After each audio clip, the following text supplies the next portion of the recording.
Well, hello everyone, and welcome back to another Jujutsu Kaisen discussion.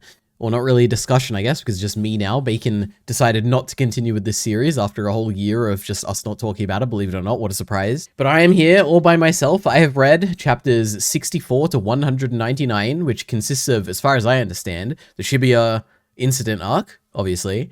And I don't know what portion of the Culling Games arc. I don't know if this is the full arc or anything. I know the chapter titles have, I think, changed after this point. But beyond that, I don't really know anything. I just know that, someone I trust, Mill the Killer, someone who you will probably be listening to this at some point in the future, I guess, said to stop at 199 a long time ago. So we have stopped here. So this is all we're going to be talking about. Now, I've already talked about the Shibuya incident in my monthly digest, I think 2 years ago or a year ago, whenever Jujutsu Kaisen Season 2 came out. So I've talked for, I don't know, like an hour and a half just on the Shibuya incident. So I'm not going to have too much to say about it. So this is mostly going to focus on the stuff that happens post-Shibuya. So if you're interested in that, go check that out. I'll probably link it in the description if I forget. And please let me know in the comments.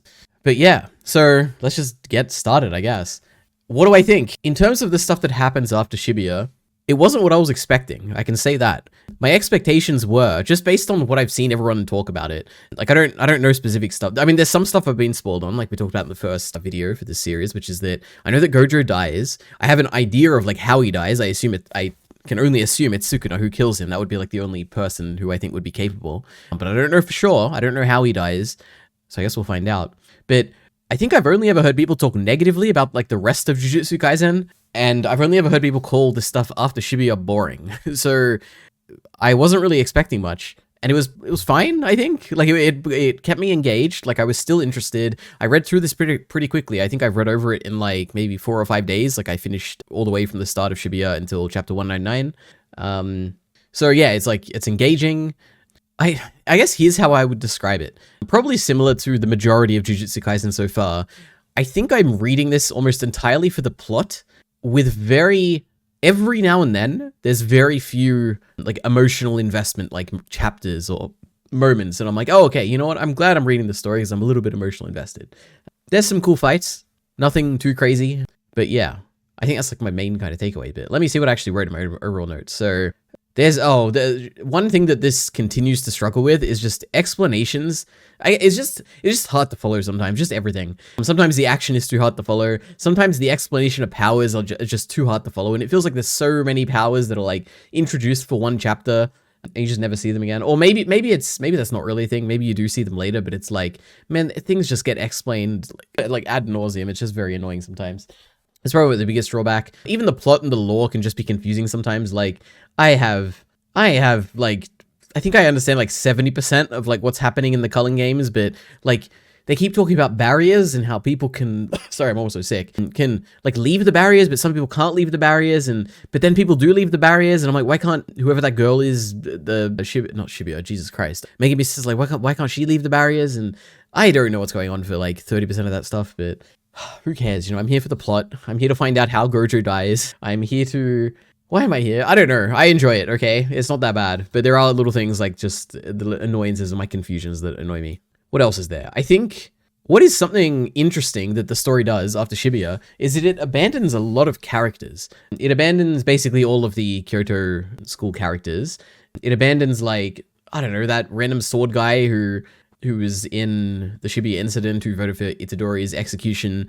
It basically like it avoids like, or like goes away from like all of the Mei and Utahime and Shoko and all those like older generation people. The principal gets like one chapter, and occasionally you see these chapters. Like I think you get like half a panel of like Miwa, and it was like the most hype moment ever where she was there for some reason, unless it was like meant to be someone else who just looked like her. But I got so excited, I'm like, oh my god, Miwa, and then she wasn't in the rest of the chapter. I was like, what's happening there? But anyway, you do get a few of the other characters just like scattered throughout there, but they're kind of gone, which is a bold move. This segment of the story absolutely focuses on setting up like a very large bunch of characters, which I'm curious if they're ever going to come back or not, because a lot of these like kind of have they get set up for a fight, and then the fight happens and the fight concludes, and they don't necessarily die in most, if not all of them. I know just most of them. There are some where they actually die. It does make me wonder, like, are they going to come back or not?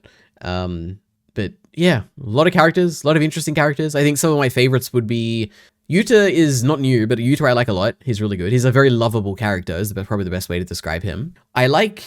I didn't initially like, actually, Oh, I'm gonna forget the name. I call him Kin because that's what the girl calls him, and I don't remember the girl's name either. I'm gonna be terrible with names in this because I did not write. I mean, I wrote down all the names, but I did not keep track of them at all. I just have like nicknames for them and stuff. But the third year guy who's running the fight club and his friend or girlfriend or what, I don't know if they're like dating or something, but those two I think are great. There's a lot of random characters. Like I love the lawyer guy. I love the joke guy. Even some of the fighting like villains, like I like the electricity person. I like there's a few stuff like that, like quite a few novel characters or new characters, that I think I like a lot. So characters are a good kind of element to this. It is just kind of weird that all the other characters have kind of disappeared at this point. I am curious if they'll come back. I hope they come back. I think if they don't come back, it would very much like undermine, like in retrospect, I'll be like, man, that sucked. That was like all we really got of them. Like that's all we ever saw of Shoko, or that's all we ever really got of Utahime. That's going to be sad. I hope we get more of them, but who knows with this story? I guess we'll see. I am getting somewhat toward the end. My last overall thought is that the Culling Games, particularly, very much, personally, it feels like Greed Island, which is a good comparison. But just generally overall, it kind of feels a bit like My Hero Academia, where you're like, every week, it's like, oh, you're fighting a new villain with a wacky gimmick, or even like Hunter x Hunter toward the end with the Nen stuff, like in Greed Island and just general Nen fights toward the end, even with the ants. Like, it does feel kind of similar to that, which is good. These are good comparisons.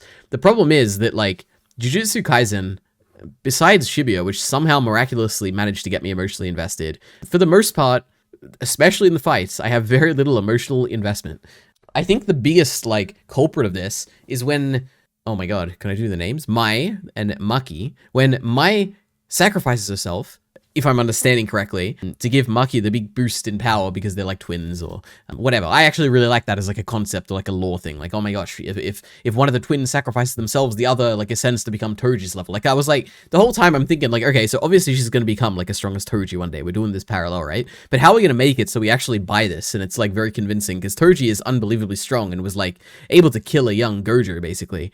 How are we going to justify this? And the way they do it is by sacrificing one of the twins to, you know, get all their latent innate power or whatever. Like, I think that was really well done. The only issue is that I have like, and I personally have zero investment in Mai as like an emotional character. Like, I don't care that she died. I hardly know, I barely knew her at all. And I feel like that has to be like everyone else too, like reading. Like, how can you read this and be so emotionally invested in Mai? I feel like we see her for like 3 chapters and like, and then she dies. And it's like really well done death. Like, oh, what a great idea. Like, you know, get vengeance on everyone. And I like it. But I don't feel anything. And I think this is the big issue with all the fights in JJK.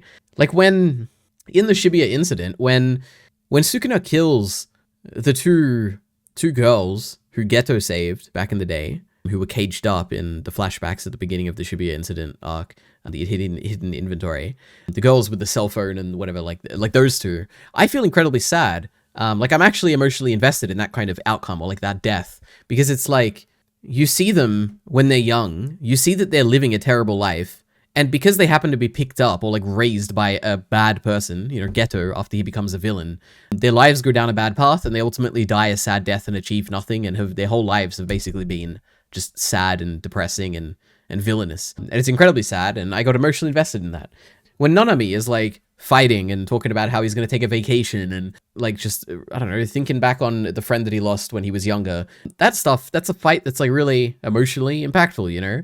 Even Toto, when Toto is like fighting with Yuji, it's a different type of emotional investment. It's not like I'm crying or anything. I'm excited. I'm like, oh, look at this. I'm so glad that these two brothers are like helping each other and talking about the fight toward the end of Shibuya.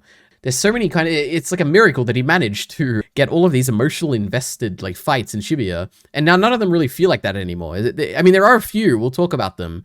Well, actually, are there a few? There are emotional moments, which we're going to talk about. I don't know if there's any emotional fights where I'm like, oh, I really, really felt that, you know? But yeah, I don't know. That's just my last point. Not much emotional investment in Jujutsu Kaisen, compared to at least a lot of other things, like My Hero Academia and Hunter x Hunter specifically. Anyway, so now there's a few things I want to talk about, and one of those is my favorite parts. So again, I'm not really focusing on Shibuya here, because if you want to hear me talk about it, you can go and look at my whole video where I talked about it for the anime. But there's four parts of this story post Shibuya that I like a lot. One of them is chapter 147, which is the principal's death, the principal of the Tokyo Jujutsu High. I thought this was really impactful. Firstly, however, I didn't really understand this chapter the first time through. It took me to reading it 2 times, because the principal is like there at the beginning of the chapter, and he's like imprisoned. And I assumed, okay, it must be like post Shibuya because they've imprisoned him, and that's what the story is like kind of implying here. And then at the end of the chapter, he died, like he's escaped from prison or something, like he's not in prison, and then he comes back and he like tries to hand himself in and dies, and I'm like, what's happening here? But I think if I am gathering correctly, it must be that the early part of this chapter is like just taking place in the past at some point. Like, I don't know why he was arrested, but we, for some reason, you know, we just don't question it, I guess. So like maybe initially when he created Panda and they really wanted to get that like technique from him, so they arrested him or something like that. Anyway, that aside, I really like this.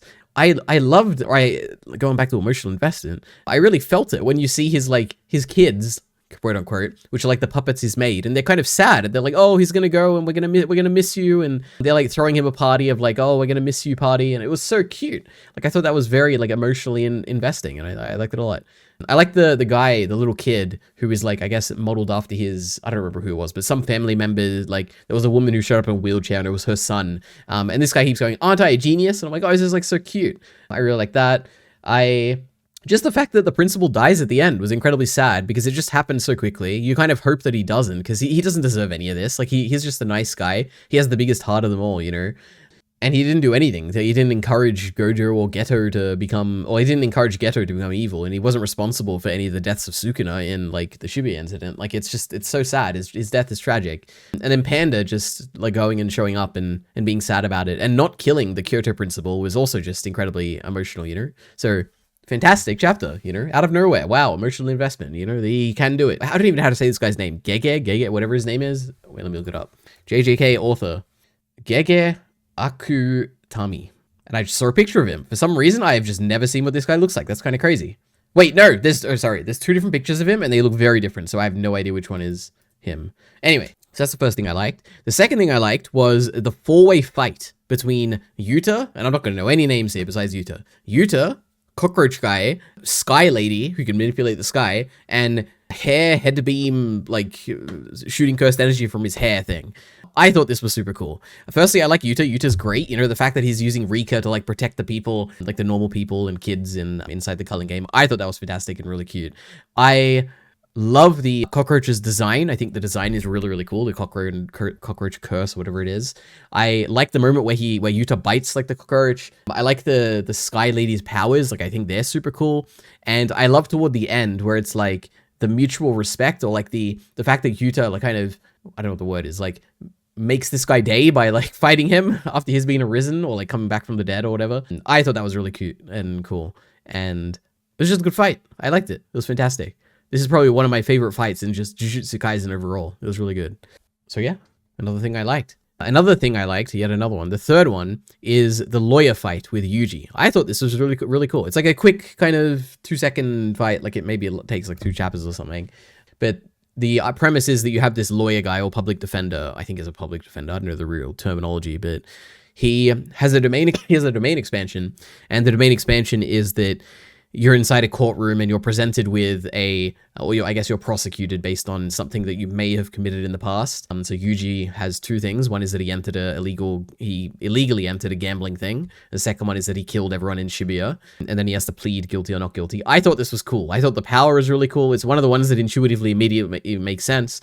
It's a bit different from all the other domain expansions, which are more like fighting based. So I thought this was really cool.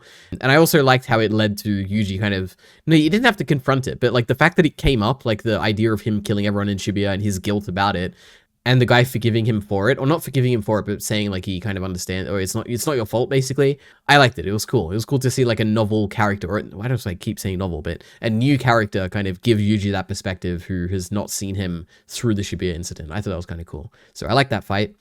And the final thing I liked is pretty recently, toward like the latter half of the stuff I was reading, when Kin, whatever his name is fighting the electric guy, who I have his name written down, Kashimo. I thought that was really cool. It was a good fight. I really like the hitting a jackpot and becoming invincible. I like that. I like Kin as a character. I thought he was just fantastic and high energy and very excited by the fight, and I thought that was great.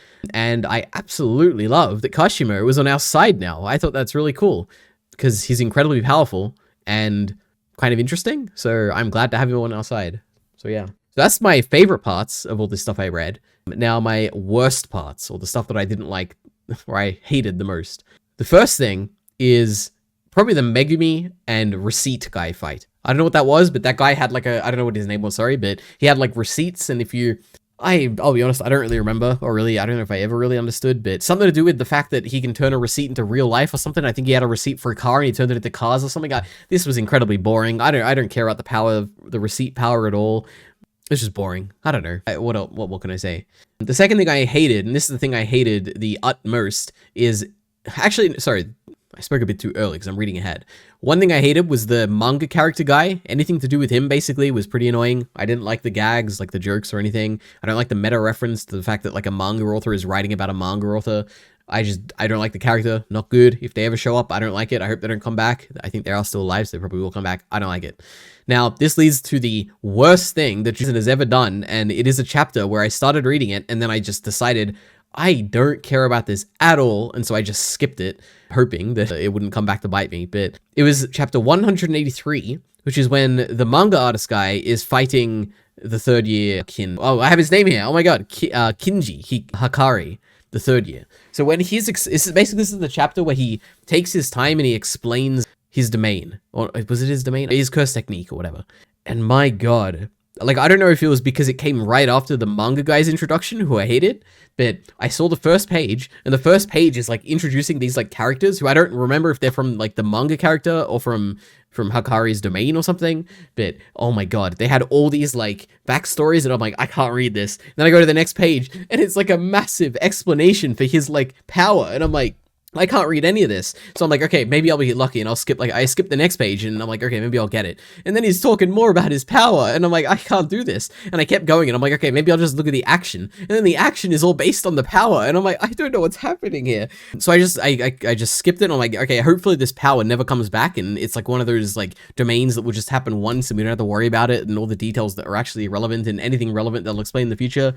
And I was like, kind of right. Obviously, one of my favorite fights, I said, between Hikari and Kashimir, the electricity guy, involved his power again, but at least it was like simple to understand. It was like, okay, if he gets lucky sometimes, and if he gets lucky, he becomes immortal. I get it. There's probably a lot of details involved in that that are quite going over my head, and I don't really care. But thank God, none of those other details in that particular chapter came back that I had to understand. So I don't know. That was a terrible, probably the worst chapter I've ever read in terms of, like, you know, as much as you can read something that you haven't read. Holy, I couldn't believe it. I was so fed up. I did actually consider stop reading this manga just over that chapter, but it is what it is. Anyway, and the last thing I didn't like, this isn't really a part, but it's just a thing to keep in mind, which is that, as far as I understand, if I'm following the timeline correctly, it's been like 2 weeks since the end of Shibuya, which is like so insane.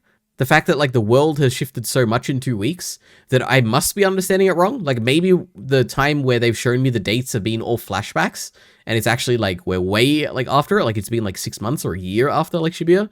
To me, it's insane. If it is true, and I'm understanding correctly, it's only been, like, 2 weeks, that, like, the entire Zenin clan is gone, and, like, half the world is, like, encased in barriers inside a culling game, and there's, like, no more, just like, the entire world is, like, the whole society is, like, destroyed in Japan, and all of Jujutsu society is, like, falling apart. Like, there's no way this has happened in 2 weeks. Or if it has, like, I'm sure even as far as I understand it actually has. That's crazy to me. I don't know. Yeah. Feels like everything has happened way too fast. Anyway, so those are my high-level thoughts, as well as my favorite parts and my worst parts. Now, I do have a few notes on the Shibuya incident, so, you know, let me just go over these. These are mostly miscellaneous notes. The first is, the grasshopper fight continues to be the most useless waste of time ever.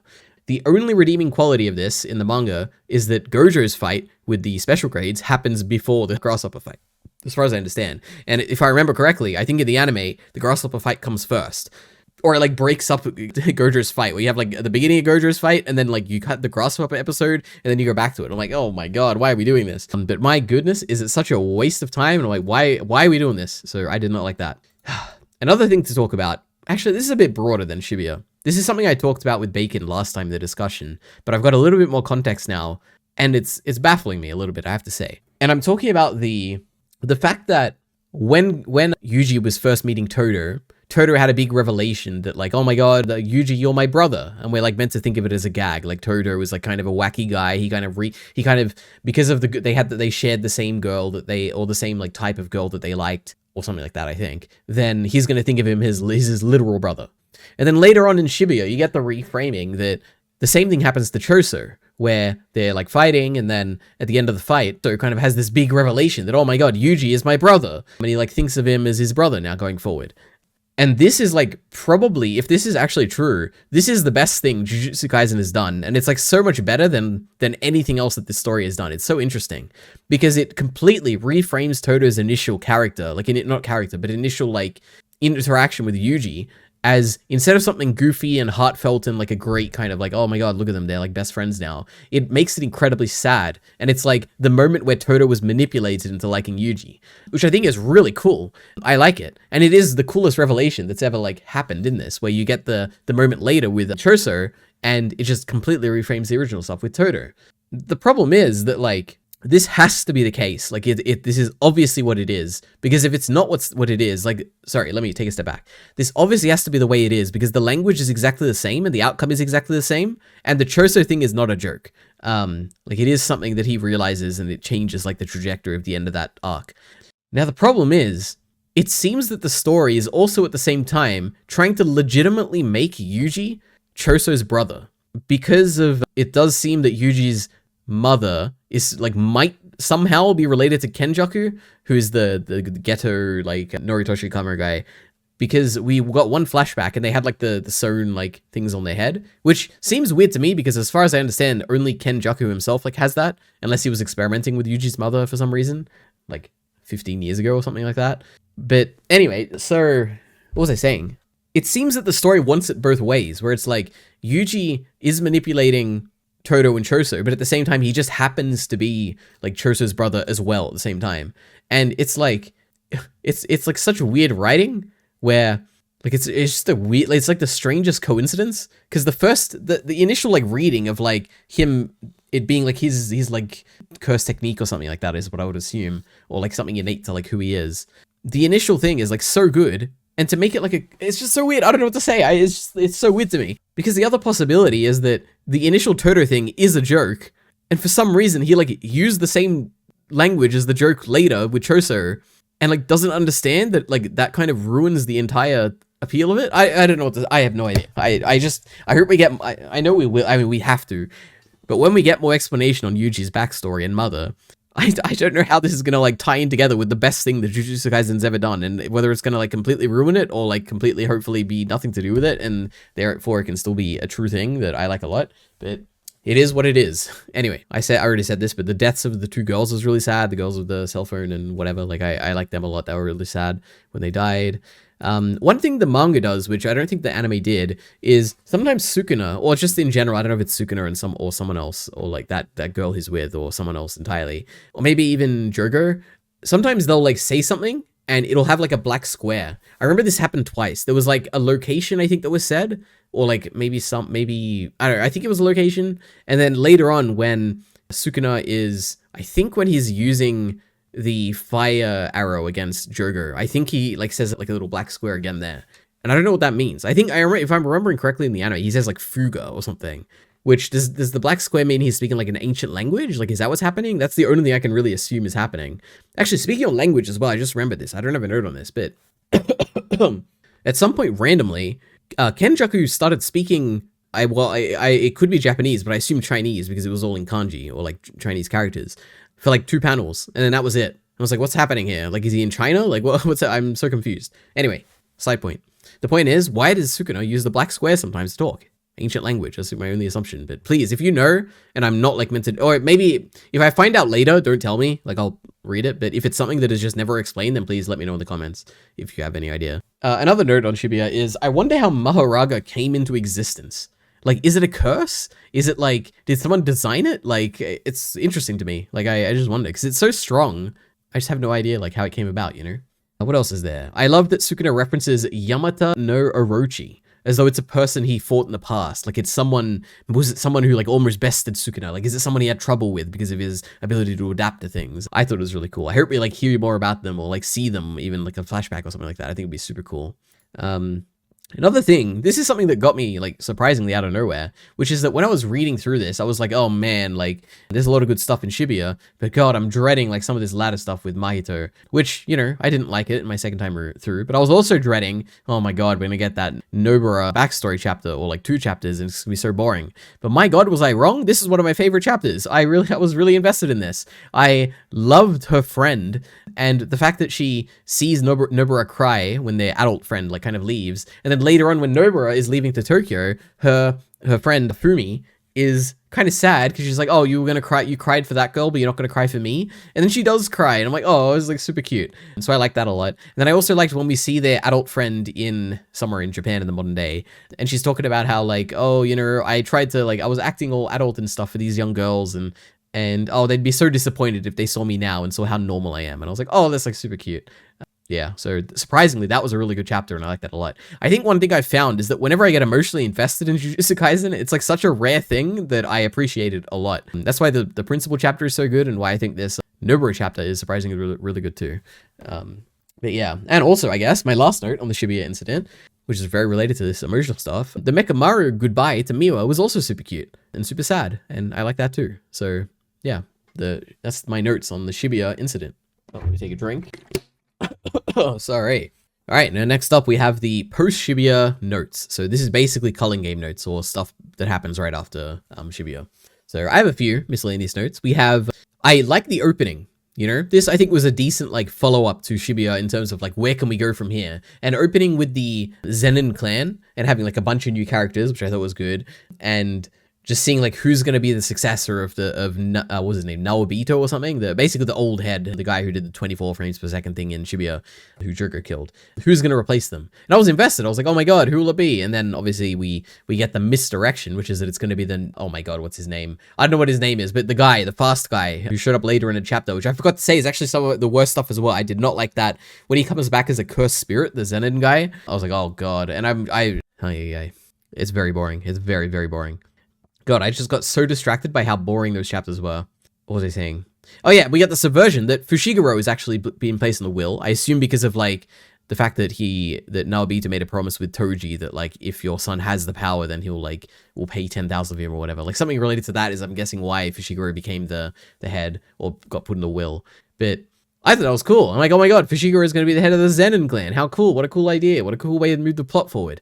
Little did I know that the entire Zenin clan was going to die in like a few days, I guess. It was a little bit disappointing, but, you know, it was cool. Cool idea, you know, putting Fushiguro in charge. What else is there? Chapters, oh yeah, this is like a random thing, but chapters recently not recently, but it's like since the end of Shibuya, maybe even during Shibuya, have started doing this thing where the beginning of the chapter is like repeating the dialogue from the end of the last chapter to kind of like remind you of what happened last chapter. This is a thing I've just never seen in manga before. At least not that I remember. Like, I don't think it happens. If it does, it's like very rarely and like anything else. So this is kind of weird. I don't know why they're doing that. Wasting a whole like page, I guess. I don't know why. Anyway, when Yuji called Choso, oh yeah, there's a part in I don't remember at what point it happens. I think it's like right after the fight with Yuta, which was a fine fight, I think, between Yuji and Yuta, when they're like deciding to go wherever they're going to decide to go. Someone asked like, oh, who's this guy? And then Yuji says, for now, think of him as my big brother. And I was like, oh, super cute. And Choso was like happy about it. I'm like, oh my goodness, how cute. Sounds good. I'm also very glad, I just read my notes, so I got so excited. I'm also really, really glad that we saw Tengen. This whole time I was like, man, who is he? What does he look like? He was meant to be this evolved guy. What's he going to be like? Like, does he have a personality? Is he going to be like kind of like a force of nature rather than like an actual person? We got to see him, and he's kind of like a normal kind of wise guy-ish. Really freaky looking. We don't know if we can trust him, which is kind of actually really scary and a cool reveal that we get like midway through the Culling game, where Megumi kind of theorizes that maybe he's working with Kenjaku, which is a really scary thing. So that's kind of cool. But you know, I'm glad we got to see Tengen. That was really cool. Maki, I already talked about this, but Maki getting a power up thanks to Mai is really cool. But there's just like no emotional investment whatsoever. Oh, this is a question. I have no idea if anyone's actually going to listen to this or have any comments on this whatsoever. But toward the end of chapter 150, there's 2 pages that are like draft quality drawings. What happened there? It's clearly, I was gonna say it's intentional, but it's like this wasn't the intent. Like, it's not like, oh, there's a domain expansion happening now, and the product of the domain is that any art within the domain is going to be ugly. It was just like draft. Like, clearly, I'm assuming, like, firstly, I don't know what to assume, because my immediate assumption seeing that was like, oh, I guess he really, really rushed to, like, get this one out, and it was like a deadline or something, but it's only 2 pages. It's been like years since this chapter came out, so I don't know why he wouldn't like redo it, or maybe they just can't redo it. I don't know. It's like really bad. Can anyone explain this? Chapter 150 for 2 pages is just, and then it just like right after those 2 pages, it's just back to normal. I'm like, okay, whatever. That was really weird. The Fight Club arc felt like a random side tangent, but I love the 2 new characters from it. That is true. I love the one scene we get of Kenjaku. Oh yeah, okay. Let me, instead of just reading my notes. There's a scene where Kenjaku is talking to someone who just woke up, I think, inside the Culling Game barrier, and he gives them the opportunity to leave. And I thought it was just super cool. It's like an ominous random appearance of Kenjaku, who we haven't seen in a while, and he's like shepherding these people outside of the barrier. And there's no like more nefarious purpose to it or anything. He's just like letting them pass because that's the rules of the Culling Game. It was cool. I really liked it. And then we like go outside the barrier and we see this giant like black barrier cylinder like surrounding all of this giant area, and I thought it was like a super cool, like intimidating visual. So that was really great. I already said this, but I really like the comedian guy, and his power is like super cool. He says when he comes up with something that he's certain will be funny, it becomes reality. It's a cursed technique capable of opposing even Satoru Gojo. So pretty wild. Someone who can defeat Gojo. Guess it makes sense, funny gags and stuff in manga can be very powerful. So yep. I like the sumo wrestler guy teaching Maki to sumo wrestle, though the emotional point went completely over my head. That is true. I like the fight. I like the concept of like Maki being forced to like do sumo with this guy.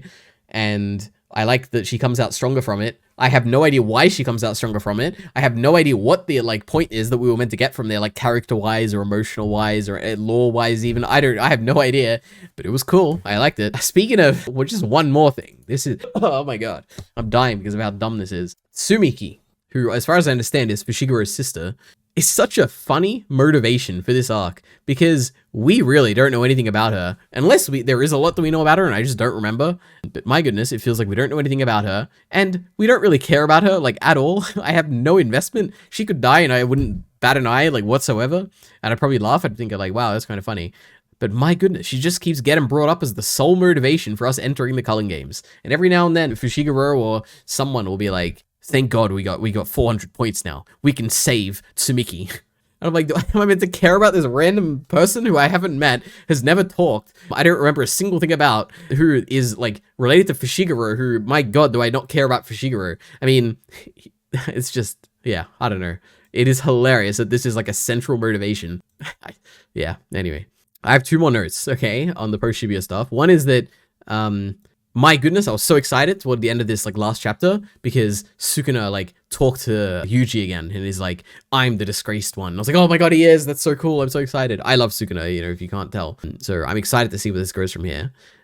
And my last note is just Megumi continues to be the most boring, bland character. True. At least is more interesting than his sister, who we don't know anything about. But yeah, that's my post-Shibuya notes. All my stuff in the Culling Games, basically.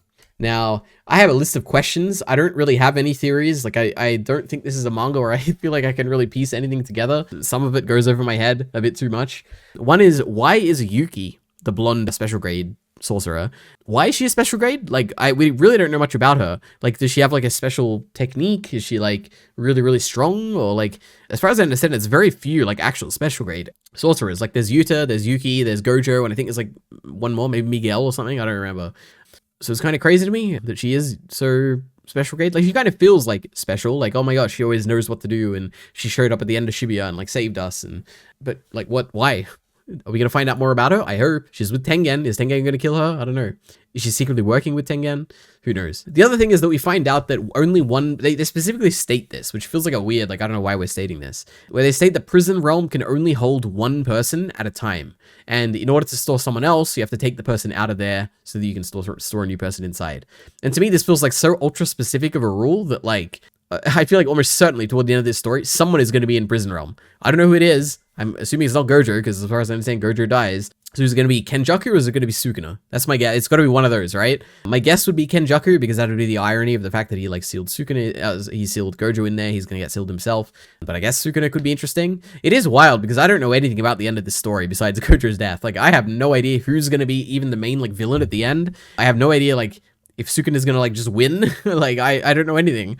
I truly have no idea. It's kind of exciting, but yeah, who's going to be in Prison Realm at the end? I don't know. If I had to guess, it's probably going to be Kenjaku, but maybe it could be Sukuna. How was Sukuna originally defeated and sealed?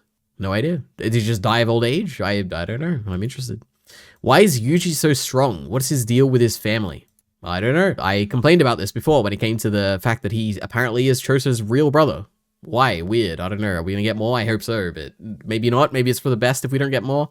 Who knows? What is Sukuna's flames? So yeah, the big Fuga thing, or the black, like, square thing. It seems like it's meant to be something hidden from us so far, like, up until this point. Like, it's going to be something revealed later. Like, he's pulling the flames from Earth 616, or it's going to be, like, some revelation. I don't know what it is, but what are his flames? I have no idea. What is this? Who is Ura Ume? Oh, Ura Ume is the woman with, or man, I can't remember if they were a man or a woman. I think they were a woman, with Sukuna, who shows up randomly. Who is that? Where did they randomly show up from? Are they going to come back? I have no idea. Did they die to Choso's poison? Anyway, second last question. What does Sukuna want from Megumi? This is the thing that's utterly baffling me. My assumption is, and what I assume, like, must be the case, is that he wants Mahoraga, because that's, like, the most powerful thing that Megumi has. But I don't, like, this obviously isn't what he wants, because his interaction with Mahoraga seems so weird. Like, he seemed to not really know about him, and he was, like, learning about him, not him, but, like, learning about the situation as he, like, ran into it. And I figured if it was what he wanted, he'd be more excited about it, or he'd be, like, hinting toward, like, well, I really need this one day. So it must be something else. But, like, what else is there? Fushiguro is so boring, and there's, like, that's literally his, like, trump card. Like, what else could you possibly want from Fushiguro? So, yeah, unless there's, like, some reason his shadow technique is, like, really useful. Like maybe Sukuna can store something in there. I don't know what he would store. I don't know. I have no idea. But I'm curious. What does he want him for? And the last thing is Tengen working with Kenjaku? If I were to guess, probably not. But it'd be super cool if he was. Like I actually hope he really is. Or really hope he is. That'd be really cool. My guess is that if anything, it's like Tengen is like so wise and smart and he's been around so long. I would assume that Tengen is probably playing a game that is like going beyond or over the tops of our heads of our characters. Like maybe he's lying to them, but for the greater good. That'd be my guess. It's probably like some almost godlike entity where he's like a Dr. Manhattan where he's like manipulating things subtly to kind of get the outcome that he thinks is the best, but he may not be. That may involve lying to us. That's my guess. I don't think he's a bad person, but he could be. I think it's super cool if he was. So yeah. That's all I've got for this post-Shibuya Incident stuff, or the Culling Games. I'm excited to keep reading. I am the most excited to see this fight, which I can only assume is between Sukuna and Gojo. But I guess it could be someone else. I guess maybe Kenjaku will fight him, or maybe Yuji will fight him instead of... So who knows? Anyone could fight Gojo, but I don't know. I'm excited. Please leave a comment about something, whatever you thought about this, and see you next time.